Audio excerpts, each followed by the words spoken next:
Dans cette leçon, nous allons découvrir les composantes électroniques sur la carte mère de l'ordinateur portable.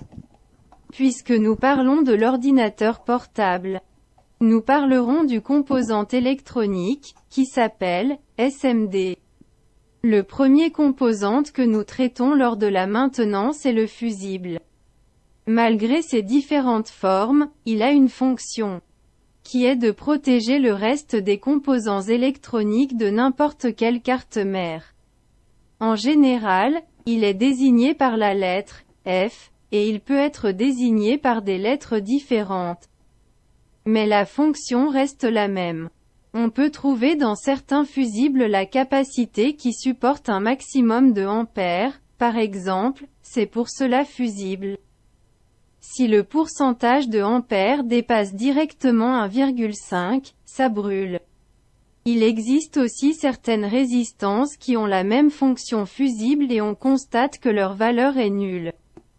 La fonction de ce fusible est de brûler en cas de problème, ce qui isole la carte mère de la tension et protège ainsi le reste des pièces de cette carte mère. À l'intérieur, il y a un fil très fin et sensible qui est prêt à être séparé en cas de problème. Ce que l'on attend en le mesurant avec un voltmètre, c'est de constater qu'il a une résistance égale à 0. Où il doit nous donner lors de la mesure une cloche indiquant sa sécurité. Il est symbolisé dans schéma par ces deux symboles. En ce qui concerne le suivant composant, il s'appelle coil, ou bobine. Sa fonction est qu'il maintient un champ magnétique dans le circuit, et aussi s'il est placé dans une source de tension de 19 volts à proximité du connecteur. Ici il a une autre fonction, à savoir qu'il protège de la présence d'une étincelle pendant que nous installons le chargeur sur le connecteur de la carte mère. Ainsi, il protège contre les charges électriques perturbatrices qui se trouvent dans n'importe quel circuit. Il est symbolisé dans le schéma par ce symbole. Nous constatons qu'il contient en interne un fil qui s'enroule autour de lui. C'est ce qu'on appelle bobine. Ce bobin cause rarement des problèmes dans la carte mère. Lors de la mesure, cela devrait me donner une cloche dans le voltmètre. Ce type de bobine, nous constatons qu'il est situé dans la source de la tension de sortie dans les circuits. Par exemple, le circuit produisant les deux tensions 3,3 volts et 5 volts. Nous avons également des résistances. Et bien sûr nous parlerons de résistances de type SMD, car les grosses résistances qui contiennent des couleurs sont introuvables dans la carte mère du portable.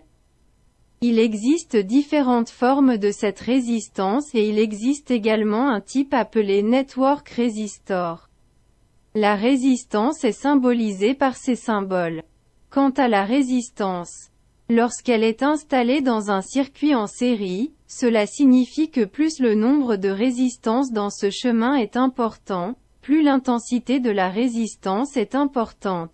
Par exemple, nous avons installé 3 résistances en série, dont chacune a une force de 1 kΩ. La somme des 3 résistances est égale à 3 kΩ.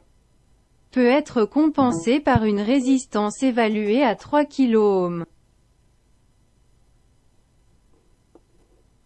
1000 ohms équivaut à 1 kΩ. Et 1000 kΩ équivaut à 1 mégaohm. Quant à connaître la force de la résistance afin de la mesurer, nous utilisons les chiffres au-dessus. Par exemple, nous voulons connaître le rapport ohm de cette résistance. On se base sur le premier et le deuxième chiffre. Quant au troisième chiffre, on le convertit en 0. On trouve donc que cette résistance est de 10 000 ohms, ce qui équivaut à 10 kΩ. La même chose s'applique aux résistances qui ont 4 chiffres. Nous dépendons des 3 premiers nombres. Quant au dernier nombre, nous le convertissons en nombre. Quant au Network Resistor, il est symbolisé par le nom Rn, et il contient 4 résistances. Le principe de calcul de l'ohm est le même. Et cet ohm est lié à chacune de ces résistances. Pour les résistances dans lesquelles on retrouve une lettre au milieu des chiffres, simplement cette lettre signifie qu'il s'agit d'un point. Par exemple, cette résistance est de 4,7 ohms. Il y a résistances sur lesquelles il y a des zéros, et cela signifie simplement que sa valeur est nulle et qu'il fonctionne comme un fusible. Lorsque des résistances sont installées en parallèle, la tension passant par ce chemin ne change pas, mais l'ampère change. On rencontre souvent cette combinaison de résistances en schéma. Lorsque vous trouvez cette figure, deux résistances et au milieu on trouve la tension de sortie. Elles sont placées de cette façon afin de diviser une certaine tension. Ainsi, deux tensions sont obtenues en même temps. Par exemple, nous avons une entrée de tension de 12 volts, et maintenant nous avons une autre tension, mon père est de 6 volts. La sortie, Vout, est déterminée par les intensités des résistances, R1, et R2. Et la valeur est calculée avec l'équation suivante. L'intensité de la deuxième résistance est divisée par la somme de la première et de la deuxième résistance, fois la tension, 12 volts. Et nous obtenons ainsi un rapport approximatif.